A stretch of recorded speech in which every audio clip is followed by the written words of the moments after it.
जय हिंद साथियों, स्वागत है सभी का यूपीएसआई सीरीज में। मैथ के टॉपिक परसेंटेज की पहली क्लास में। परसेंटेज को करने के लिए इसमें कुछ स्पीड से सॉल्व करने के लिए परसेंटेज की वैल्यू क्या होती है उसको याद करना पड़ेगा। जैसे निकाल हम सकते हैं उसको, जैसे 5% दिया हुआ है, तो अगर हमें 5% की वैल्यू निकालनी है कि इसको सही बटे में हम इसको क्या कहेंगे, तो इसके लिए हम क्या करेंगे, 5 की 100 से भाग कर देंगे, यानी परसेंटेज हटा के 5 के नीचे क्या लगा देंगे, 100 लगा देंगे, और इसको इससे काटेंगे, क्या आ जाएगा, 1/20 आ जाएगा। तो 5 की फ्रैक्शन वैल्यू क्या होती है, वो होती है 1/20। इसी तरीके से 10 की फ्रैक्शन वैल्यू क्या हो जाएगी, तो 10 को 100 से भाग कर देंगे, यानी 10/100, 0 से 0 कट जाएगी, तो 1/10 इसकी फ्रैक्शन वैल्यू आ जाएगी। इसी तरीके से 5, 10, 15, 20 जो ये हमारी सिंपल वैल्यू है, इसको तो हम डायरेक्ट निकाल सकते हैं, इसको याद करने की आवश्यकता नहीं पड़ती। पर बेसिक बताने का अर्थ ये है ताकि जो हार्ड वैल्यू आए उनको आपको फ्रैक्शन में किस तरीके से कन्वर्ट करना है वो देख लेते हैं। जैसे अगला क्वेश्चन है इसमें कि 11 सही 1/9, इसको हमें प्रतिशत में दिया हुआ है, और 11 सही 1/9 को हमें फ्रैक्शन में चेंज करना है। तो इसके लिए हमें क्या करना पड़ेगा, पहले 11 सही 1/9 में 9 की 11 से गुना करेंगे, 11 9 99, और ऊपर वाली संख्या इसमें ऐड कर देंगे, 99 और 1, ये हो जाएगा 100/9। 100/9 को प्रतिशत को हमें फ्रैक्शन में चेंज करने के लिए क्या करना पड़ेगा, 100/9, और परसेंट हटा के नीचे क्या लगा देंगे, 100 से नीचे मल्टीप्लाई कर देंगे, यानी 100 से 100 कट जाएगा, आंसर इसका क्या आ जाएगा, 1/9 आ जाएगा। अर्थात 11 सही 1/9 की वैल्यू क्या आ गई, 1/9 आ गई। इसी तरीके से 9 सही 1/11, 9 सही 1/11 की वैल्यू क्या आ जाएगी, 1/11 आ जाएगी। 14 सही 2/7, 14 सही 2/7 की वैल्यू क्या होती है, 1/7 होती है। कैसे सोल्व करेंगे इसको, 14 की 7 से मल्टीप्लाई करेंगे, 14 7 98, 98 में 2 जोड़ देंगे, 100 आ जाएगा, यानी ये वैल्यू हो जाएगी 100/7। और 100/7 में परसेंट हटाने के लिए हम नीचे क्या लगा देंगे, 100 से मल्टीप्लाई कर देंगे, या ऐसे कह सकते हैं कि संख्या को 100 से डिवाइड कर देंगे, और 100 से 100 कट जाएगा, आंसर कितना आ जाएगा, 1/7 आ जाएगा। इसी तरीके से हमें इन वैल्यू को क्या करना है, सोल्व करके, या तो हम 2 से 4 बार, जब तक आपको याद नहीं होती उन वैल्यू को बार बार सोल्व करते रहिए, सोल्व कर करके याद हो जाएंगी। अगर सोल्व नहीं करनी है तो डायरेक्ट आप उनकी वैल्यू याद कर लीजिए। जैसे 28 सही 4/7 दे रखा है, तो इसकी वैल्यू क्या हो जाएगी, इसकी वैल्यू हो जाएगी 2/7। 42 सही 6/7 है, इसकी वैल्यू क्या हो जाएगी, 3/7 हो जाएगी।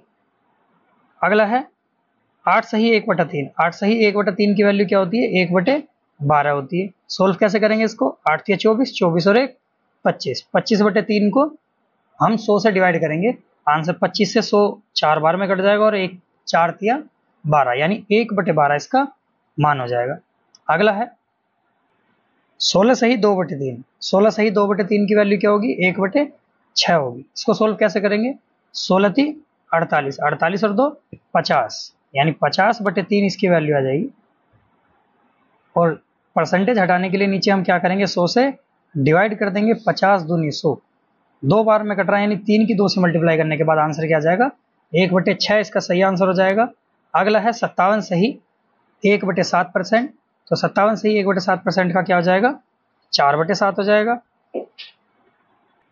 इसको हम इस तरीके से भी याद कर सकते हैं, जैसे अभी हमने याद किया था कि 14 सही 2/7, 14 सही 2/7 की वैल्यू क्या थी, इसकी वैल्यू 1/7 थी, और उसमें अगर हम 4 की मल्टीप्लाई कर दें तो 14 की 4 से मल्टीप्लाई हो जाएगी, तो ये हो जाएगा 56, और 4 की 2 से मल्टीप्लाई हो जाएगी 8, यानी 56 सही 8/7 हो जाएगा। ऊपर की संख्या अगर नीचे की संख्या से बड़ी होती है तो उसको नीचे वाली संख्या से डिवाइड कर देते हैं। 8 को 7 से डिवाइड करेंगे, एक बार में डिवाइड होगा, वो एक किस में ऐड हो जाएगा, वो 56 में ऐड हो जाएगा, यानी ये आ जाएगा 57 सही 1/7। तो 57 सही 1/7 की वैल्यू क्या आ जाएगी हमारी, 4/7 हो जाएगी। अगला है 100%, 100% की वैल्यू हमेशा 1 होती है। ये भी बहुत सी बार सिंपल क्वेश्चन पूछ लेते हैं और बच्चे इसमें भी 0 आंसर लगा के आ जाते हैं, तो ये भी गड़बड़ हो जाता है। तो 100% की वैल्यू को कैसे सोल्व करेंगे, 100 को 100 से डिवाइड कर देंगे, आंसर आ जाएगा 1। अगला है 114 सही 2/7, तो 114 सही 2/7 को हम किस तरीके से सोल्व करेंगे, अगर इसकी हम कैलकुलेशन इस तरीके से करते हैं कि 114 की 7 से मल्टीप्लाई करिए और उसमें 2 ऐड कर दिया, तो वैल्यू बहुत बड़ी बढ़ जाएगी। ऐसी कंडीशन में हमें क्या करना है, इसमें हमें 100 को अलग कर दिया, और 14 से ही 2/7 की वैल्यू हमें पता है, अभी हमने बताई थी 1/7 होती है, तो 100% की वैल्यू हो जाएगी 1, और 14 से ही 2/7 की वैल्यू हो जाएगी 1/7। 1 में 1/7 को जोड़ देंगे, आंसर क्या आ जाएगा, 8/7 आ जाएगा। या इसको हम फ्रैक्शन में इस तरीके से भी लिख सकते हैं कि अगर कोई वैल्यू इस तरीके से लिखी है 1 + 1/7, तो इसका अर्थ 1 सही 1/7 भी होता है। मतलब आप बिना सोचे समझे इसके बीच में से प्लस को हटा सकते हैं, आंसर बिल्कुल सेम आएगा। अभी कुछ दिन पहले जो 6 सितंबर का सेकंड शिफ्ट का पेपर हुआ था, पैट का एग्जाम, उसमें ऐसा ही एक क्वेश्चन पूछा था, प्लस में वैल्यू दे रखी थी, उसका पूछा था कि इसका सही बटे में मान क्या होगा। तो आप उसमें बीच में से प्लस अगर हटा देंगे तो डायरेक्ट उसका जो सही बटे वाला मान है वो भी एक्यूरेट आएगा। अगला क्वेश्चन है, जैसे 116 से ही 2/3 दे रखा है, तो इसको हम क्या करेंगे, इसको 100 को अलग कर देंगे, 16 से ही 2/3 अलग कर देंगे। 16 से ही 2/3 की वैल्यू क्या होती है, 1/6 होती है। अभी सोल्व किया था हमने, 16 × 3 = 48, 2 = 50, 50/3, और 100 से डिवाइड करेंगे तो आ जाएगा, तो 50/300 को सोल्व करेंगे, आंसर आ जाएगा 1/6। तो 100% की वैल्यू होती है 1, और प्लस 1/6, तो टोटल मिला के कितना हो जाएगा, 7/6 इसका सही आंसर हो जाएगा। या इसको फ्रैक्शन में हम कैसे लिख सकते हैं, 1 सही 1/6 भी इसको लिख सकते हैं। मैंने आपको बताया था बीच में से अगर प्लस है तो प्लस को आप हटा सकते हैं। अगला आ जाएगा 128 सही 4/7। 128 सही 4/7 को भी हम कैसे करेंगे कि 100 + 28 सही 4/7, और 28 सही 4/7 की वैल्यू कितनी आ जाएगी, 2/7 हो जाएगी। 100 की वैल्यू 1 हो जाएगी, तो 1 + 2/7, जो बटे वाली संख्या, इनको जोड़ना बहुत सिंपल है, अगर किसी को जोड़ना नहीं आता है फिर भी बता देते हैं। 1 के बटे में हम 1 मान लेंगे, एलसीएम लेंगे 7। सही तरीका तो ये है कि 1/1 की 7 से गुना करनी पड़ेगी, जो बिल्कुल 4th क्लास में मेथड सिखाया जाता है, और 2/7 की इसकी भी 7 से गुना करनी पड़ेगी।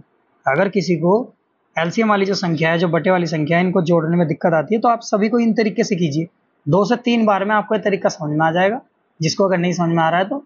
और उसके बाद आप इसको स्पीड से कर पाएंगे, इतना एक्सप्लेन करके लिखने की आवश्यकता नहीं होगी। हमने इसमें क्या किया, 1 और 7 का एलसीएम लिया 7, जो दोनों संख्या थी 1/1 और 2/7, दोनों की मल्टीप्लाई किससे कर दी, एलसीएम से कर दी, यानी 7 से कर दी। तो 7 की 1 से मल्टीप्लाई होगी, आंसर क्या आ जाएगा, 7 आ जाएगा। प्लस यहाँ पे इस वाले 7 से ये वाला 7 पूरा पूरा कट रहा है, तो यहाँ क्या बच जाएगा, केवल 2 बच जाएगा, और बटे में 7 आ जाएगा, यानी 7 + 2/7, आंसर क्या आ जाएगा, 9/7 इसका सही आंसर हो जाएगा। अगला है 33 सही 1/3। 33 सही 1/3 और 66 सही 2/3, दोनों के दोनों बहुत ही ज्यादा यूज में आने वाली चीजें हैं, इसको और अच्छे से देख लेना। इसे रफ कर देता हूं थोड़ा सा। इसमें हमें क्या करना है, 33 सही 1/3 को अगर हम सोल्व करेंगे तो यह आ जाएगा 33 या 99, 99 और 1 100/3, 100/3, और परसेंटेज हटाने के लिए हमें नीचे 100 से मल्टीप्लाई करनी पड़ती है, या ऐसा कह दो कि पूरी संख्या को 100 से डिवाइड करना पड़ता है। 100 से 100 कट जाएगा, आंसर आ जाएगा 1/3। और जब 33 सही 1/3 की वैल्यू 1/3 है, तो 66 सही 2/3 की वैल्यू क्या हो जाएगी, 2/3 हो जाएगी।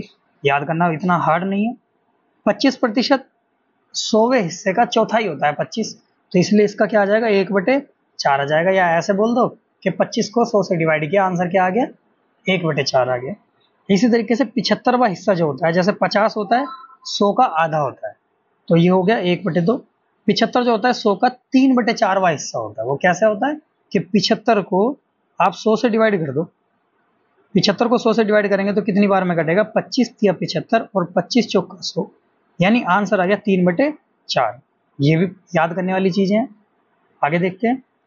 आगे है ये टेबल के हिसाब से बता रखा है कि फ्रैक्शन वैल्यू क्या है, परसेंटेज वैल्यू क्या है, उसका दशमलव वैल्यू क्या है। बहुत सी बार तो पेपर में डायरेक्ट भी पूछ लेता है, अगर कोई सिंपल क्वेश्चन बनाने का मन होता है एग्जामिनर का, क्योंकि हर एक एग्जाम में हार्ड क्वेश्चन के साथ साथ सिंपल क्वेश्चन जरूर देता है।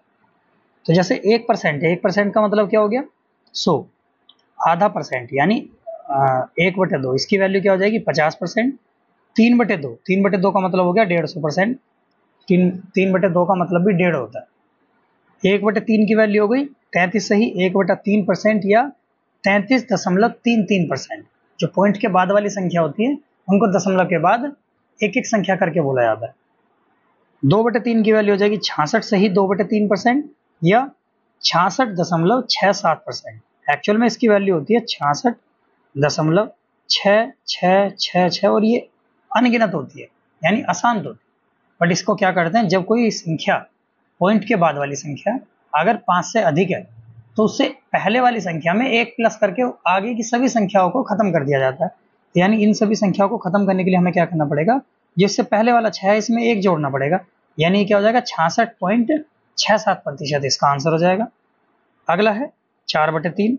4/3 का हो जाएगा 133 सही 1/3% या 133.33%।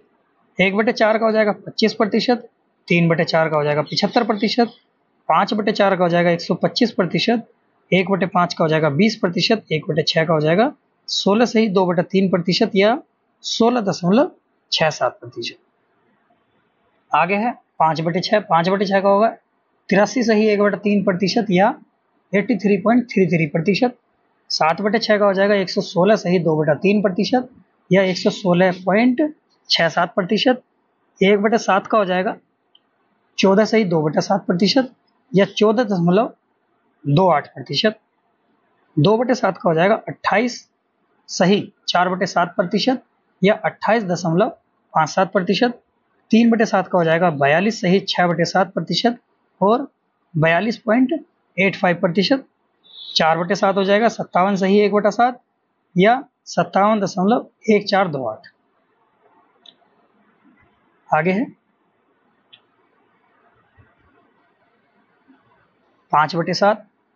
5/7 का क्या हो जाएगा 71 सही 3/7% या 71.4285। 6/7 हो जाएगा 85 सही 5/7% या 85.7142। और 8/7 का हो जाएगा, अच्छा 7/7 का क्या हो जाएगा, वो तो कट के आंसर एक ही आ जाएगा, तो उसमें तो कोई अंतर नहीं आएगा। और आप एक चीज और देखना, ऊपर की संख्या कम थी तो सभी आंसर 100 से कम कम प्रतिशत में आ रहे थे, और ऊपर की संख्या एक ज्यादा आ रही है तो आंसर किस में आ जाएंगे, 100 से ज्यादा में आ जाएंगे। यानी 114 सही 2/7% या 114 सही 28%। ये जरूरी नहीं है इतनी सारी याद करनी, इनमें आप 1/7 की वैल्यू आप मात्र याद रखो और उसमें 2 की मल्टीप्लाई करोगे तो 2/7 की वैल्यू मिल जाएगी, 3 की मल्टीप्लाई करोगे तो 3/7 की वैल्यू मिल जाएगी, 4 की मल्टीप्लाई करोगे तो 4/7 की वैल्यू मिल जाएगी। केवल उसी वैल्यू में आप मल्टीप्लाई करते जाइए, आंसर सभी का मिलता चला जाएगा। अगला इंपॉर्टेंट है 1/8। 1/8 का क्या होता है 12.5% या 12.5%। 3/8 का होता है 37 सही 1/2% या 37.5% भी इसको बोल सकते हैं।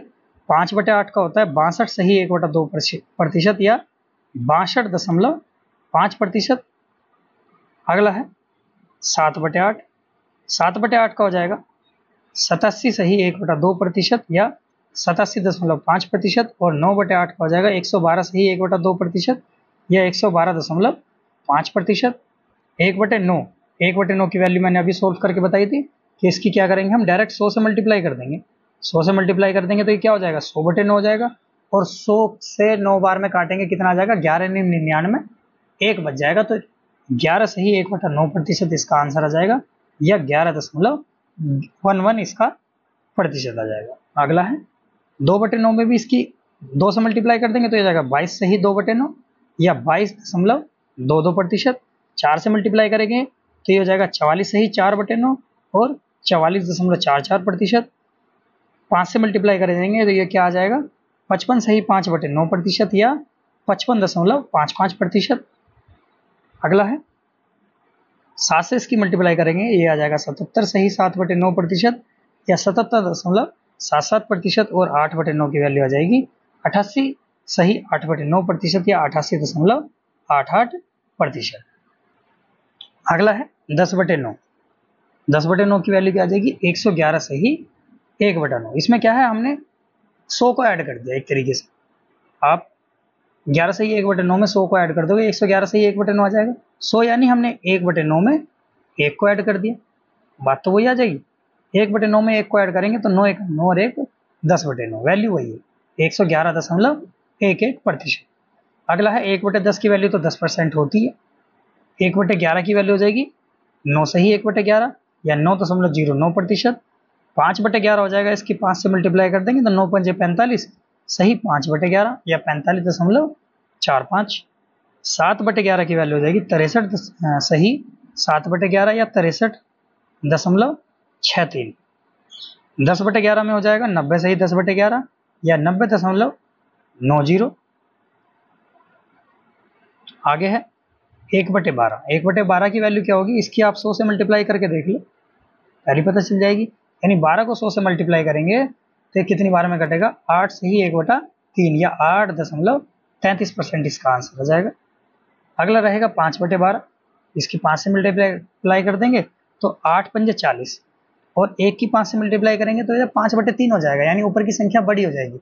और ऊपर की संख्या बड़ी होने के कारण हम नीचे वाली संख्या को यानी 3 को 5 से डिवाइड करेंगे तो कितनी बार में कटेगा, 1 बार में कटेगा। यानी ये आ जाएगा 1 सही 2/3 और इस 1 को उन्होंने 40 में जोड़ दिया तो ये क्या हो गया, ये हो गया 41 सही 2/3। इसी तरीके से 7/12 का हो जाएगा 58 सही 1/3 या 58.33%।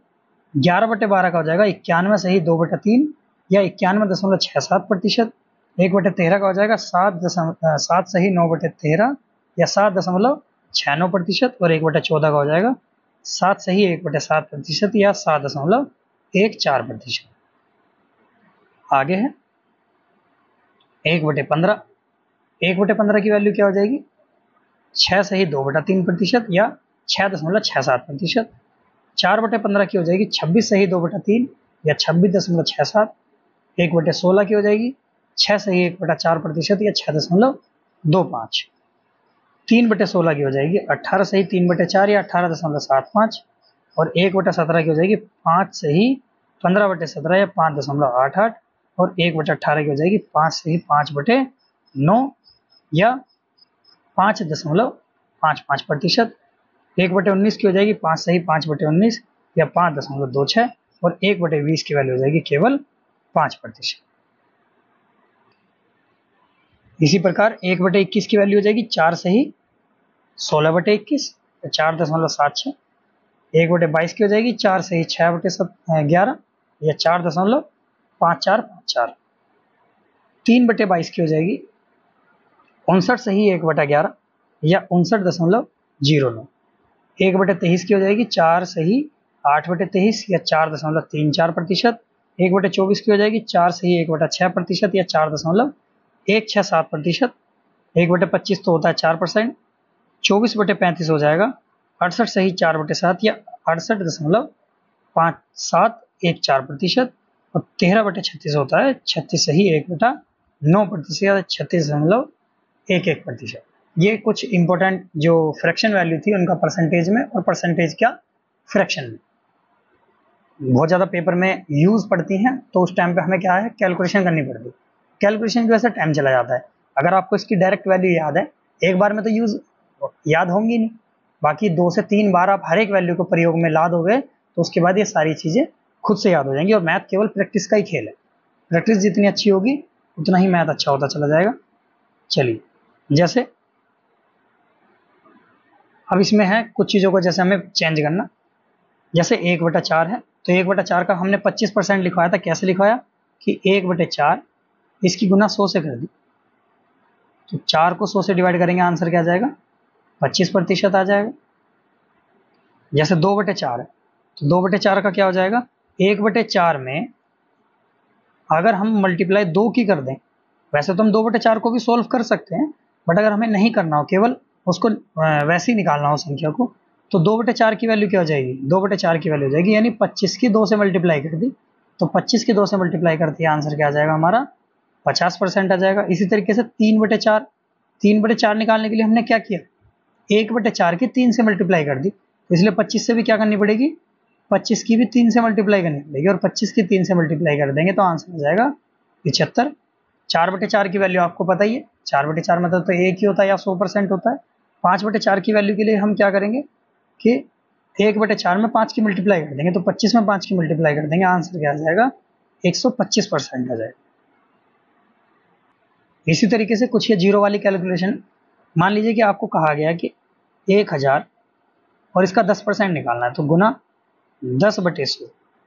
तो इसको सोल्व कैसे करना है कि इस एक जीरो से ये वाली एक जीरो कट गई और इस एक जीरो से ये वाली एक जीरो कट गई, यानी आंसर कितना आ जाएगा 100 आ जाएगा। यहाँ तक तो सिंपल है, सबको पता भी है, इसमें कोई बड़ी बात नहीं है। अच्छा अगर ये कहा जाए कि 1000 को का 1% निकालो, एक जीरो और बढ़ा देते हैं, इसका 1% निकालने के लिए 1/100, तो 2 जीरो से 2 जीरो डायरेक्ट कट गई, आंसर 10 आ गया। यहाँ तक भी ठीक। बट अगर कहा जाए कि